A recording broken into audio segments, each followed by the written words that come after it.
hukumnya boleh. Tapi kalau memperingati Maulid itu adalah untuk di dalamnya melanggar hukum syariat, misalnya ada seperti di Sulawesi misalnya, dulu kalau peringatan Maulid ada dupa-dupa, ya, ketika ditanya kenapa ada dupa-dupa ini, katanya supaya hadir rohnya Nabi Muhammad. Itu sudah salah, ya. Jadi kalau tujuannya dupa-dupa itu dihadirkan untuk menghadirkan rohnya Nabi Muhammad, itu satu kesalahan. Berarti kita tidak ada bedanya dengan agama Hindu. Itu kesalahan. Batas hadis bahwa ilmu, siapa yang menyerupa-rupai suatu agama, maka dia bagian dari agama itu. Tapi kalau tujuannya dupa itu bertujuan untuk pengharum ruangan, tidak ada masalah. Karena di negara Arab pengharum ruangannya adalah dupa. Jangan diniatkan untuk menghadirkan roh. Kalau menghadirkan roh, hukumnya syirik. Jadi tidak boleh. Ya. Jadi lakukan aja sesuai dengan syariat. Rasul sallallahu alaihi wasallam ketika ditanya tentang puasa Senin, kenapa Anda berpuasa pada hari Senin?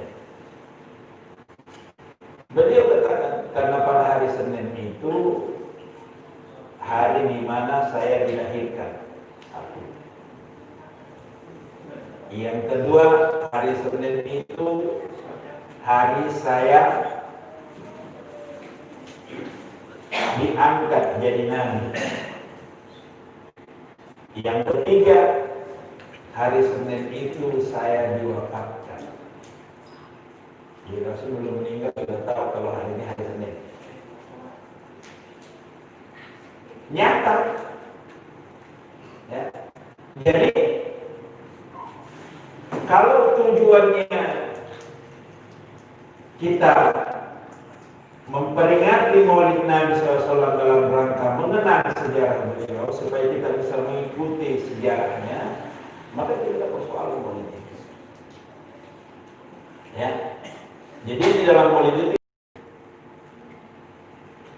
boleh berselawat, silakan sebanyak-banyaknya karena itu perintah.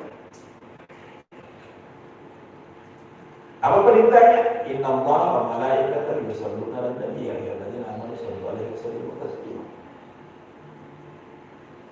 Sesungguhnya Allah dan para malaikatnya senantiasa berselawat kepada Nabi. Wahai kaum muslimin, wahai kaum orang-orang yang beriman, merasa dirinya beriman, senantiasa kalian berselawat dan bertaslim kepada Nabi Muhammad SAW. Rasul bersabda, "Man shalla 'alayya shalatan wahidatan sallallahu alaihi wasallam."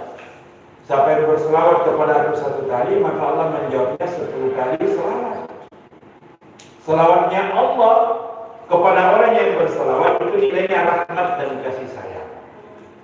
Jadi kalau Allah berselawat kepada kita, berarti kita mendapatkan kasih sayangnya Allah satu menjadi 10. Ya, jadi satu selawat dibalas 10 rahmat. Malaikat juga berselawat. Kalau malaikat berselawat kepada seseorang berarti dia mengamini apa yang diminta. Makanya kalau orang berselawat terus dia berdoa kepada Allah, maka doanya akan dimakbulkan oleh Allah Subhanahu wa taala. Maka kalau berselawat berdoa, selawat berdoa, ya Allah dengan berkat selawat ini tolong. Ya. Misalnya dulu orang-orang dulu itu kalau kena luka di tangannya, oke, baca selawat saja Allahumma sholli ala Muhammad wa ali Muhammad, ya Allah sembuhkan lukaku. Sembuh. Tidak terinfeksi belum ada dokter pada saat itu. Hanya pakai ludah dia sapukan begini selawat. Berkahnya selawat itu. Subhanallah. Ya. Orang dalam keadaan ya, miskin. Karena kita cerita pada pertemuan-pertemuan sebelumnya, dia baca selawat, Allah jadikan rubah dia jadi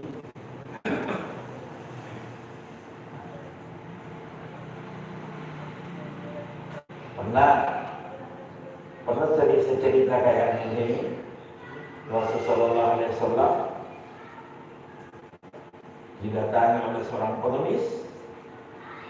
Ya Rasulullah, saya nggak ada, saya bisa makan di rumah, tolong dibantu saya. Rasul kasih, tapi bukan berbentuk uang, jubahnya yang dikasih. Sudah pernah saya cerita? Ya, baru jubah itu diambil, kemudian dijual ke seorang, dibeli oleh orang buta. Orang buta itu pun sapukan di matanya bajunya Rasulullah, partak dan Rasulullah, maka dia kembali melihat. Jadi dua orang yang terselamatkan. Orang miskin tadi jadi kaya raya karena si orang buta yang kaya raya ini akan membeli bajunya Rasulullah berapapun harganya. Ya, ini berkah daripada Rasulullah. Tapi bukan itu target kita mempelajari mengadakan maulid, bukan itu. Kita mau dari segi tiga hal kita mencontohi Rasulullah. Satu, dari segi ibadahnya. Bagaimana mencontohi Rasulullah SAW dari segi ibadahnya? Kita sudah bahas juga di sini tentang cara sholatnya Rasulullah SAW, mulai dari cara berdirinya, ya kan? Berdiri tegak lurus, jari-jari kakinya menghadap ke kiblat. Sudah kita pelajari. Ya, hadisnya dari Abu Hamid As-Sa'idi radhiyallahu anhu, beliau menyatakan bahwa fakana atraf rijlaihi mustaqbil kiblat. Adalah jari-jari kakinya Rasulullah SAW menghadap ke kiblat ketika berdiri sholat. Berarti jelas. Ya. Ketika mengakhiri sholatnya, nah ini penting ini. Pernah juga sudah saya sampaikan ini. Apa yang dilakukan Rasulullah kalau mengakhiri sholatnya? Berniat keluar dari sholat yang sedang dikerjakan. Kan masih banyak yang tidak melakukan itu. Betul? Banyak di antara kita sholat, kalau sholat maghrib sudah mau assalamualaikum, dia tidak berniat. Padahal mestinya dia berniat. Sengaja saya keluar dari sholat maghrib saya ini, assalamualaikum warahmatullahi wabarakatuh, assalamualaikum. Kan begitu. Begitu juga sholat sunnahnya, praktekkan itu.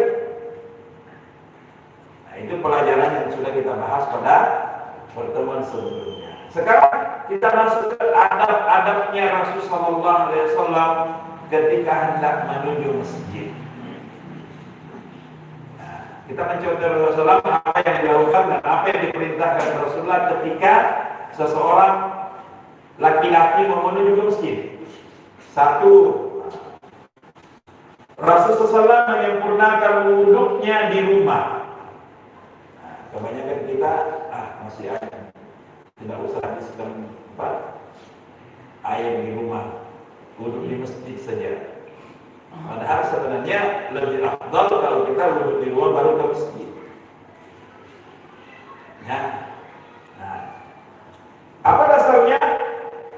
Dari hadis Ibnu Mas'ud, Rasulullah SAW bersabda, "Ma min rajulin," tidak seorang pun laki-laki, ia tatahharu, di mana dia mensucikan diri, fayuhsinu tuhura, lalu dia perbaiki pensuciannya, tsumma ya'midu ila masjidin, kemudian dia sengaja datang ke masjid, min hadhil masajid, dari masjid-masjid ini, illa kataballahu lahu bi kulli khutwatin yakhtuha hasanah.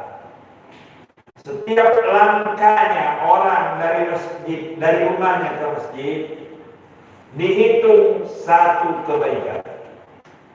Jadi melangkah ke kanan, dicatat sebagai satu kebaikan. Wa yarfa'uhu biha darajah. Setiap dia melangkah diangkat derajatnya di sisi Allah. Wa yaquttu anhu biha sayi'atihi, dan setiap kaki kirinya melangkah dihapus dosanya. Kanan melangkah diangkat derajatnya, diberikan pahala. Ini kalau dia berwudu dari rumah. Kalau dia tidak berwudu dari rumah, tidak dapat pahala itu. Bayangkan kalau Pak, saya kan naik motor. Ya, setiap kali satu kali putaran ban motornya itu. Nanti saya buka kalau dari rumah. Kalau kaki kanan itu anggaplah ban depan, kaki kiri ban belakang. Jadi usahakan datang ke masjid dalam keadaan wudu. Ini sunnah yang pertama. Ya. Yang kedua, menghindari bau-bau yang tidak sedap ketika hendak ke masjid. Jadi, kalau sudah mau ke masjid, tidak usah lagi makan bawang putih, bawang merah, jengkol, apa lagi? Pete, ikan kering yang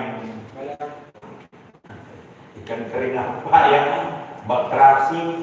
Nah, tidak usah dulu makan itu kalau sudah mau ke masjid. Ya. Man akala thawman, siapa yang makan bawang putih, atau baksolan, atau bawang merah, falyatazilana, maka hendaklah dia menjauh dari kami, dari masjid atau jauh-jauh dari masjid, wayang uduk di baiti, cukup dia sholat di rumahnya saja. Jadi Rasul melarang kita datang ke masjid berjamaah kalau posisi kita punya mulut bau. Jadi ini bukan hanya bau bawang, tapi bau-bau yang lain juga. Fa'innal malaikata, karena sesungguhnya malaikat itu tata'azza mimma yata'azza minhul insan mihal insun, akan merasa terganggu dengan apa yang menjadi gangguan bagi manusia. Jadi kalau manusia sampai tahan napas gara-gara bau napas kita di saat sholat, maka malaikat pun ikut juga. Ya, hati kita kan menggerutu itu. Ini orang kok tidak sikat nih, tahan napas. Orang yang ada kiri kanannya itu dilarang. Ya, jadi kalau mau pakai baju ke masjid, pakai baju yang rapi, yang bersih, dan disunahkan pakai wangian, minyak wangi. Saya selalu ada minyak wangi, ya, pakai minyak wangi. Ya, karena minyak wangi itu mengharumkan baju dan badan orang. Siapa yang pakai minyak wangi baru ke masjid akan diikuti oleh mereka. Nah, tapi yang bau terasi baru ke masjid diikuti oleh setan.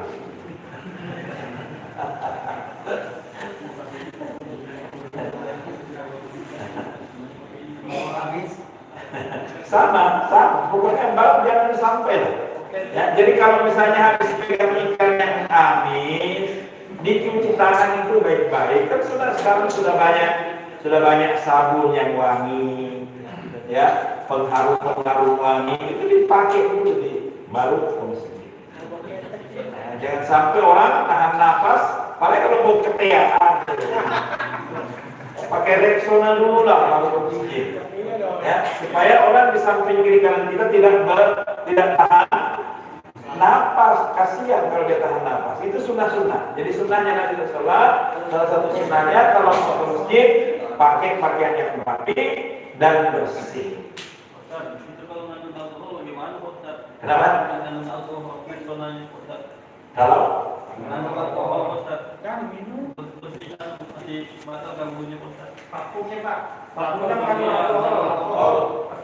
parfum mengandung alkohol. Alkohol itu haramnya ketika diminum. Bukan, ya, bukan di saat jadi minyak wangi. Nggak ada hubungannya. Alkohol itu jadi obat luka tidak haram. Alkohol itu haramnya ketika di makanya dari man syaribal khamar, siapa yang minum khamar, kan gitu. Tidak ada kaitannya alkohol kan itu kandungan alkohol. Kalau ada kandungan alkoholnya terhadap minyak wangi, maka itu tidak membatalkan sholat karena tidak ada hubungannya. Haramnya alkohol itu ketika dia diminum, ketika dia jadi minyak wangi, ketika dia jadi obat, tidak. Cuma kalau ada minyak wangi yang tidak ada alkoholnya lebih diutamakan daripada yang ada alkoholnya. Seperti itu. Sama dengan obat. Kalau ada obat yang tidak ada alkoholnya, obat luka maksud saya, bukan obat yang diminum, ya.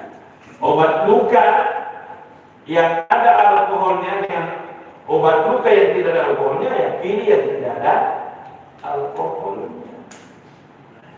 Tapi kalau sudah tidak ada yang lain, ya apa boleh buat? Ya.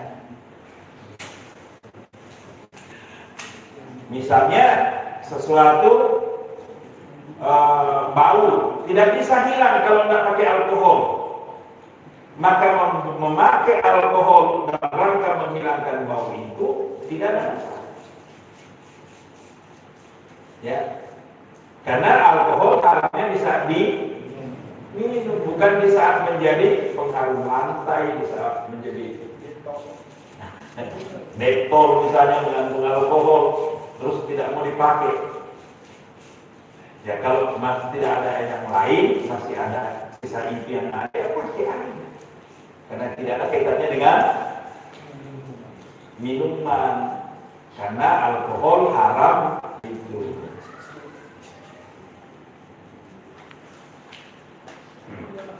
Yang ketiga, disunnahkan berhias dan berpenampilan baik kalau mau ke masjid.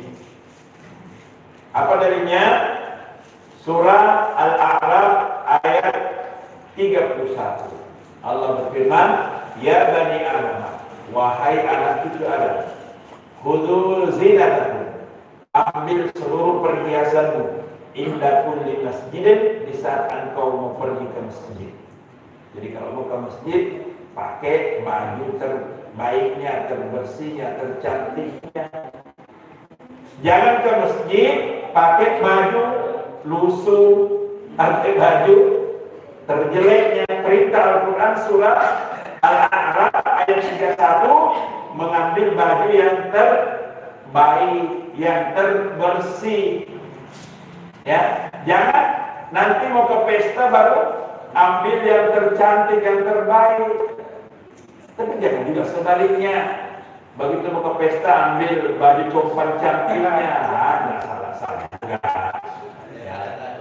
Kalau ada tulisan-tulisannya Pak Ustaz. Kalau ke masjid usahakan jangan ada tulisannya, supaya orang yang ada di belakang kita tidak baca tulisannya itu. Apalagi kalau di belakangnya tertulis "Kini kotak kosong asal." Oh, masuk ke masjid ada kampanye, jangan sampai segitulah.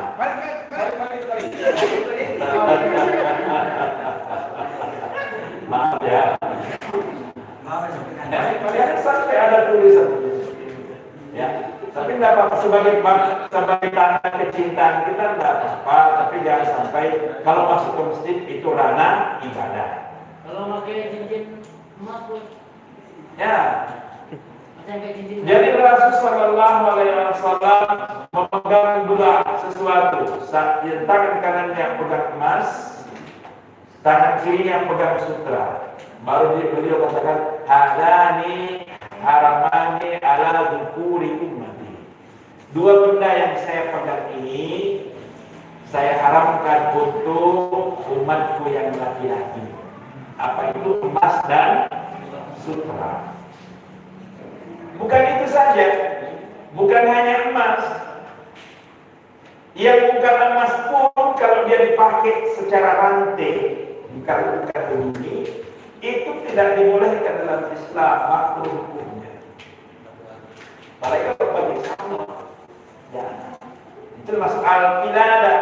Al-qiladah itu sama dengan tasyabbuh, sama dengan mengikuti para pendeta. Pendeta itu kan pakai kabut dan salib itu.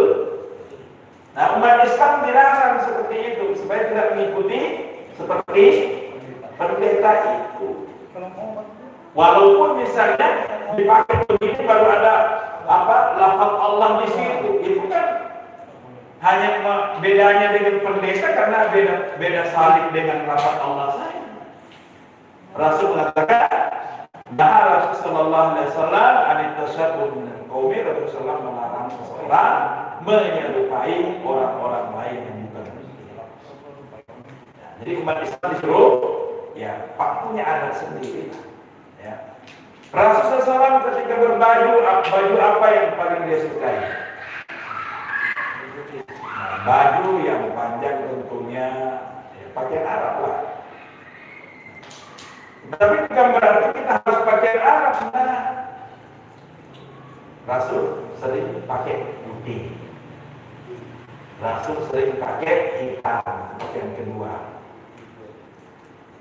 Pakaian hijau, 3. Kenapa putih? Lambang kesucian. Kenapa hitam? Lambang kemuliaan. Jadi hitam itu lambang kemuliaan. Makanya Ka'bah warnanya kemuliaan. Kalau emas warna kuning, lambang kejayaan dan kemewahan. Kalau hijau, lambang kesuburan dan kehusuan keulamaan. Ya. Makanya nanti hidup selalu pakai baju hijau.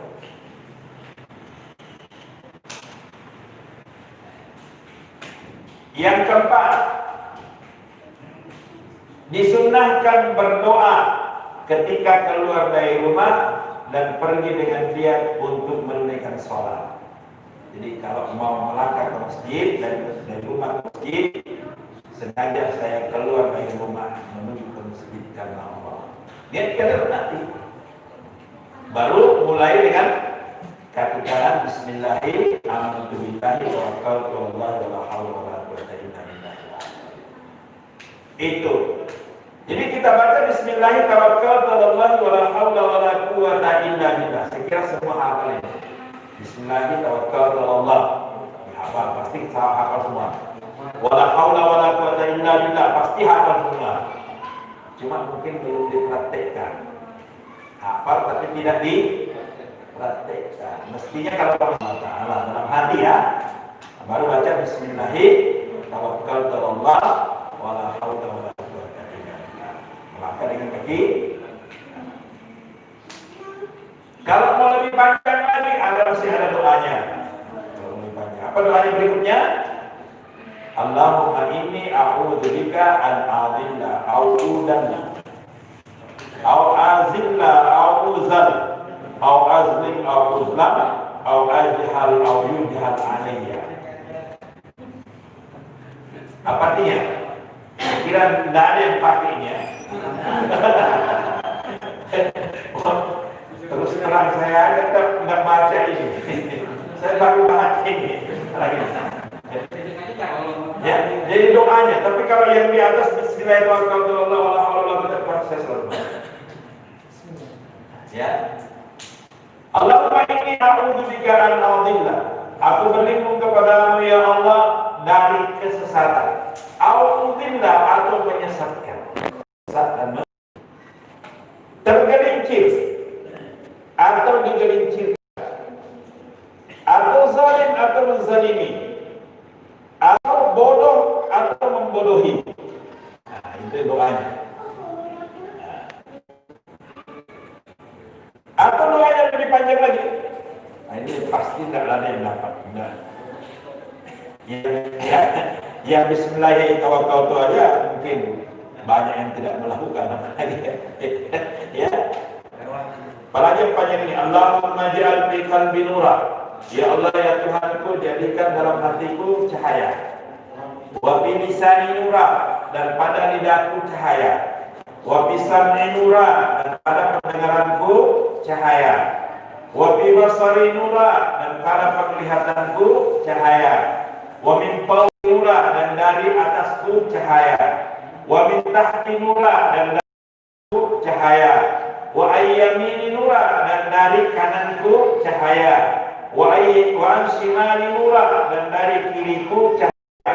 Wa min amami nura, dan dari depanku cahaya. Wa min khalfi nura, dan dari belakangku cahaya. Wa ja'al fi nafsi nura, dan jadikanlah diriku cahaya. Wa zikri nura, dan besarkanlah cahayaku. Wa ja'alni nura, dan jadikanlah bagiku cahaya. Wa ja'alni nura, dan jadikan aku cahaya. Allahumma atini nura, ya Allah berikan aku cahaya. Wa ja'al fi arsabi nura, dan jadikanlah. Ada yang baca ini? Yang betul besar. Inilah kita malasnya orang Islam ini. Padahal ini besar, bagus sekali artinya. Wa ja'al fi arsabi nura, jadikan di dalam aliran darahku itu cahaya. Wa fi lahmi nura, dan di dalam dagingku cahaya. Wa fi dami nura, dan darahku bercahaya. Wa fi sya'ri nura, dan bulu-buluku bercahaya. Wa fi basari nura, dan kulitku bercahaya. Pantas ulama yang menamakan ini bercahaya mukanya. Saya pakainya ini hanya subuh. Ternyata setiap sholat saya pakai ini tapi subuh. Kalau subuh saya baca. Ternyata bukan hanya subuh, setiap sholat rupanya. Jadi ini kalau dibaca sudah selawat mesti baru dibaca tidak sampai.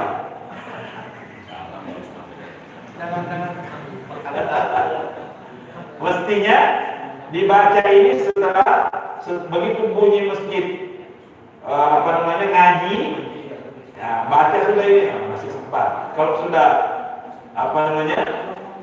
selawat baru baca sudah tidak sampai sudah. Yang kelima,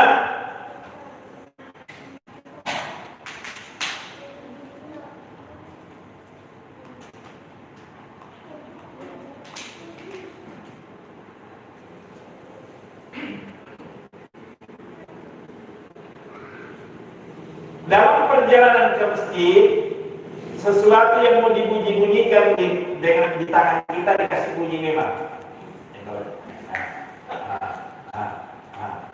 Jangan di masjid. Kalau di masjid tidak boleh. Kalau sudah mau sholat baru boleh. Itu tidak boleh. Tapi dalam perjalanan dari rumah ke masjid, boleh kasih bunyi-bunyi. Boleh.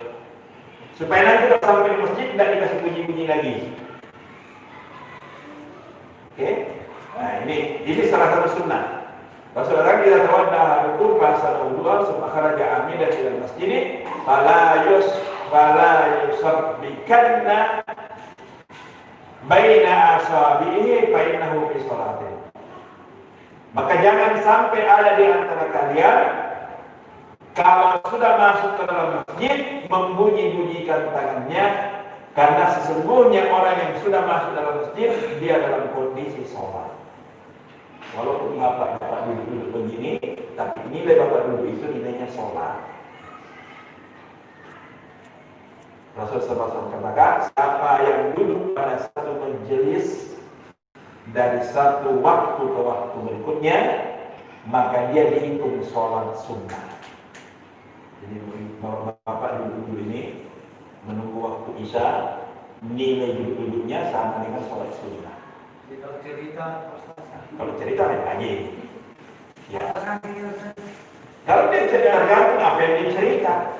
Kalau cerita kejelekan yang orang yang berdosa. Tapi kalau yang dia cerita pelajaran, bagaimana cara sholat, bagaimana dia dapat pahala dia. Atau cerita kebaikan orang, atau menyuruh orang untuk berbuat kebaikan boleh.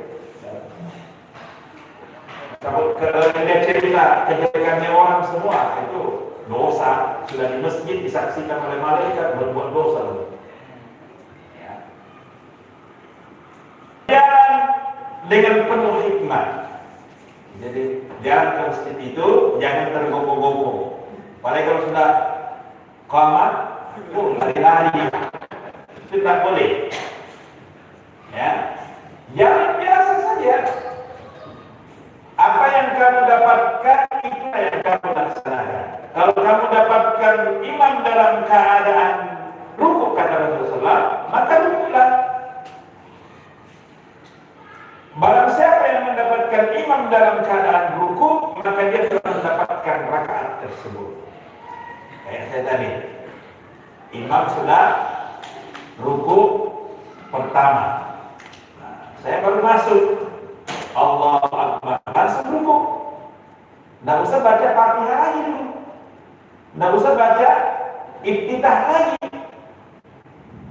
Allahu Akbar, rukuk. Allahu Akbar, rukuk. Ya, nah itu.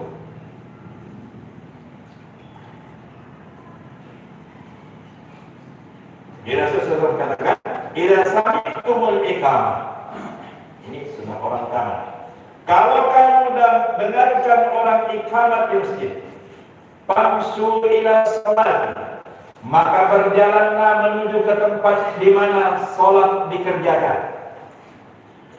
Wa alaikum sakinah, dan kalian tetap kuat dan tenang. Wala tusri'u, dan janganlah kalian cepat-cepat. Fama adraktum fasallu, apa yang kamu dapatkan di saat masuk ke masjid, fasallu, maka salatlah sesuai dengan yang kamu dapatkan. Wa ma fatakum fatimu, apa yang ketinggalan maka sempurnakan. Jadi jelas hadis. Begitu juga di hadis yang lain, idza uqimatis shalah, apabila telah diiqamat salat, fala tuha tas'auna, maka janganlah engkau mendatangi tempat di mana iqamat salat tersebut dalam keadaan berlari. Wa tuha tamsuna, dan jalanlah dalam keadaan berjalan seperti biasa. Wa alaikumus sakinah, dan kalian tetap jalan dengan pelan. Fama adraktum fasallu, apa yang kamu dapatkan itu yang kamu salati. Wa ma fatakum fatimu, apa yang terlewatkan itulah kamu sempurnakan. Jadi jelas hadisnya.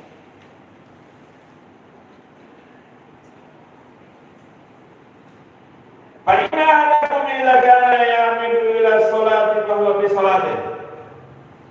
Karena sesungguhnya orang yang sudah berniat sholat dan sudah melangkah tinggalkan rumahnya pergi sholat, dihitung setiap langkahnya sebagai nilai sholat. Subhanallah. Makanya kalau sudah orang mau menuju sholat, jangan cerita di jalanan, langsung aja masuk ke masjid. Karena niatnya menuju ke masjid, jangan singgah dulu di luar baru cerita baru masuk, tidak dapat pahala. Langsung ke masjid, karena niatnya ke masjid, bukan niatnya bercerita.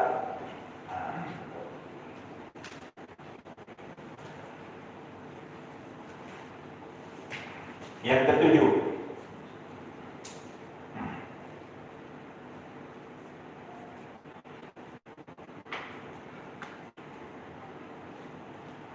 memperhatikan alas kaki yang dipakai. Kalau ada kotorannya jangan dipakai, Mas. Ya, jelas. Kalau dulu orang pakai pakai terompa, pakai sandal dulu, sandal dari kulit, dan yang diinjak itu adalah pasir. Nah, jadi kalau sampai di masjid, karena masjidnya juga masih berpasir semua. Nah, kalau sekarang kan di atas tegel. Tentu ini kaidah dahulu, Mas.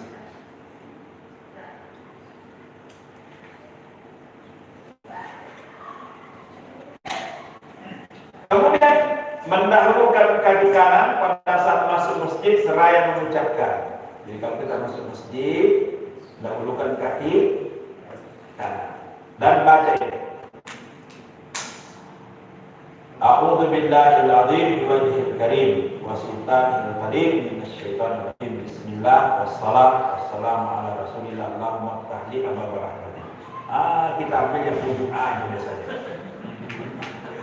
Apa yang dibaca ujung? Allahumma ftahli abwaab rahmatik. Hafal semua. Ternyata panjang bacaannya. Coba lihat. A'udzu billahil azim. Aku berlindung kepada Allah yang Maha Agung. Wa biwajhihil karim, dan wajahnya yang mulia. Wa sultanil qadim, dan kekuasaannya yang dahulu. Minasyaitonir rajim, dari godaan setan yang dirajam. Bismillah wassalamu ala rasulillah. Wassalatu wassalamu ala rasulillah. Jadi kalau kita masuk masjid, bismillahi wassalatu wassalamu ala rasulillah. Allahumma ftahli abwaab rahmatik. Mungkin ini yang terakhir ini. Bismillahi wassalatu wassalamu ala rasulillah. Bismillahi wassalatu wassalamu ala rasulillah. Allahumma ftahli abwaab rahmatika. Jangan Allahumma ftahli abwaab rahmatika. Ya, kalau boleh, kalau tidak hafal dari a'udzubillahi, bismillah wassalatu wassalamu ala rasulillah, Allahumma ftahli abwaab rahmatik. Syaitan lagi, ada yang tidak hafal a'udzubillahi syaitan lagi? Pasti hafal semua ini ya. Jadi, a'udzubillahi minasyaitonir rajim. Bismillahi wassalatu wassalamu ala rasulillah. Ada yang dah hafal sallallahu alaihi wasallam? Hafal semua. Hafal semua. Berarti a'udzu billahi minasyaitonir rajim. Bismillahi wassalatu wassalamu ala rasulillah. Allahumma ftahli abwaab rahmatik. Hafal? Sudah hafal? Nah, insyaallah ya, praktekkan. Setiap masuk masjid praktekkan ini. Jangan diajarkan tapi tidak dipraktekkan. Kalau keluar dari masjid, nah nanti praktekkan nanti kalau masuk masjid. Dibaca Allahumma inni as'aluka min fadlik. Ya, boleh ditulis di sini Allahumma inni as'aluka min fadlik. Ya, Allahumma inni as'aluka min fadlik. Ditulis di doa keluar masjid. Allahumma inni as'aluka min fadlik. Artinya, ya Allah ya Tuhan, aku memohon kepadamu fadlik. Masuk kaki kanan, keluar kaki kiri. Tangan kanan. Bentar. Mohon ada pertanyaan. Iya. Masalah sholat jenazah, Ustaz. Iya. Rakaat pertama itu kan Fatihah, Ustaz. Tidak ada rakaat.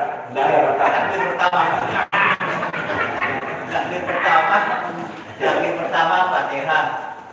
Al-Fatihah. Takbir kedua itu selawat Nabi. Apakah selawat Nabi itu pakai sayyidina atau enggak? Kalau yang dipakai oleh Nabi tidak ada sayyidinanya. Jadi selawat itu yang diajarkan Jibril kepada Nabi Muhammad sallallahu alaihi wasallam, dan Nabi Muhammad SAW mengajarkan kepada putra-putrinya dan menantunya serta sahabatnya tidak ada pakai sayyidina. Kalau yang diajarkan langsung dari mulutnya Rasulullah. Salawat apa yang dibaca oleh Jibril kepada Muhammad? Allahumma salli ala Muhammad wa ala ali Muhammad kama shallaita ala Ibrahim wa ala ali Ibrahim wa barik ala Muhammad wa ala ali Muhammad kama barakta ala Ibrahim wa ala Ibrahim fil alamin innaka Hamidum Majid. Itu dari mulutnya Jibril ke Nabi Muhammad. Kemudian mulutnya Nabi Muhammad ke Aisyah, ke Fatimah, ke Ali bin Abi Thalib, tidak ada sayyidinanya. Arti dari sayyidina itu Tuanku. Di bab sholat. Ini si makmum ini kan istilahnya pas tasawuf akhir ini kebelah.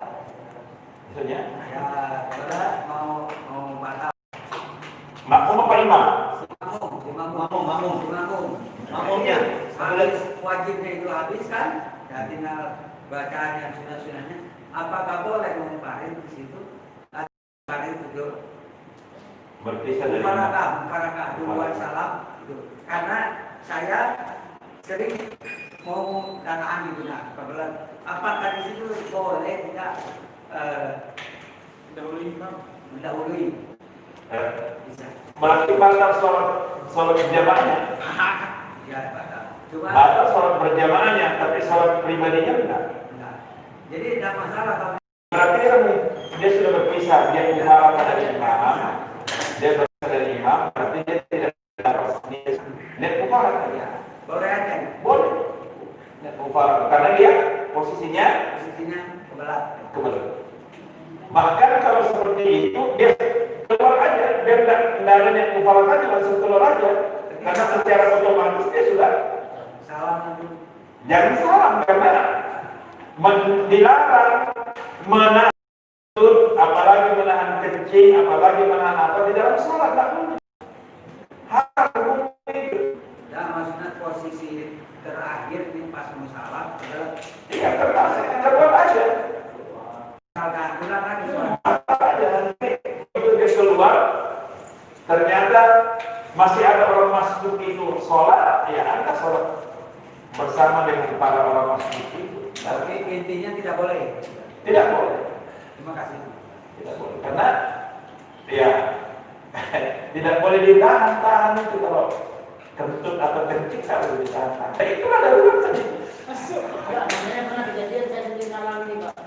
Waktu di Madinah, maju kebetulan pas di Rauda Pak. Jadi pas mau kerja saya tahan aja dulu.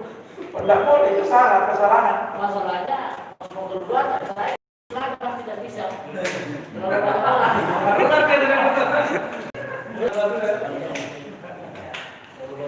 Itu yang betul. Jadi darurat itu ada saatnya terpakai. Tetapi dalam hal ini kalau masalah sholat tidak boleh kita menahan kencing, tidak boleh. Tidak ada gunanya sholat kita. Ya, Anda bertahan di situ pun tidak sah juga sholatnya, harus keluar dulu. Itu masalah kencing dengan. Tapi kalau misalnya masalah kentut, lagi-lagi Kalau kencing kan kaki. kalau Anda kentut, sementara sudah berada di bawah dan dia kentut, misalnya. Dia mau keluar, terhalang, dia mau masuk. Anda boleh melakukan tidak duduk tapi tayamum. Kenapa Anda tayamum? Anda posisinya musafir. Ya enggak? Orang yang dari Indonesia ke musafir itu boleh tayamum. Jadi tayamum di situ. Ya. Tayamum sebentar sekali. Nawi tayamum selesai niat bertayamum untuk membolehkan sholat. Selesai. Lagi. Ustaz, satu lagi Ustaz. Praktek kayak dulu. Kayak apa itu? Tayamum. Dulu. Ya. Junub. Dia junub dalam posisi sakit. Ya kan? Posisi sakit junub. Besar ya. Besar praktek kayak muda. Ya sama. Sama. Sama. Belum ada muka. Dia bilang buka aja, tayamum itu hanya buka dengan tangan. Tidak ada kumur-kumurnya. Kaki tidak ada. Enggak, maksudnya kan Tidak ada. siapa tuh? Jadi ini aja. Nah, buka. Itu baru tangan. Ini. Sama dengan saya yang ada sedikit. 3 kali Pak Ustaz. Hah? 3 kali. 1 kali aja. Wajibnya 1 kali. Kalau 3 kali jadi sunnah. Dapat wajibnya, dapat sunnahnya juga.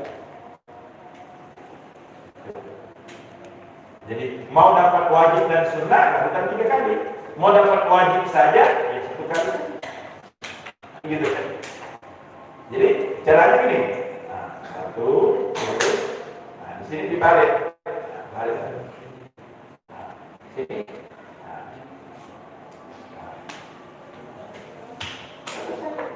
dalam pesawat itu bersedia. Dalam pesawat dimanapun,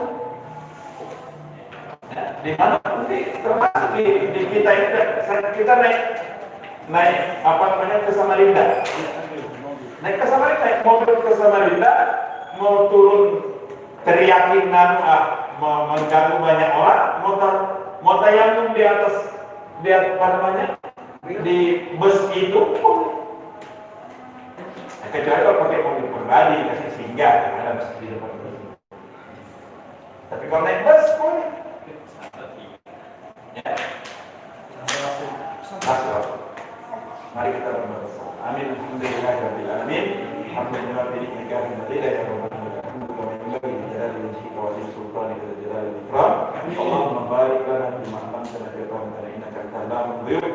Wa hab lana kulla ma ahsana dunia hasanah wa bil akhirati hasanah wa qina adzabannar. Subhana rabbika rabbil izzati amma yasifun wa salamun alal mursalin walhamdulillahi rabbil alamin. Aku assalamualaikum.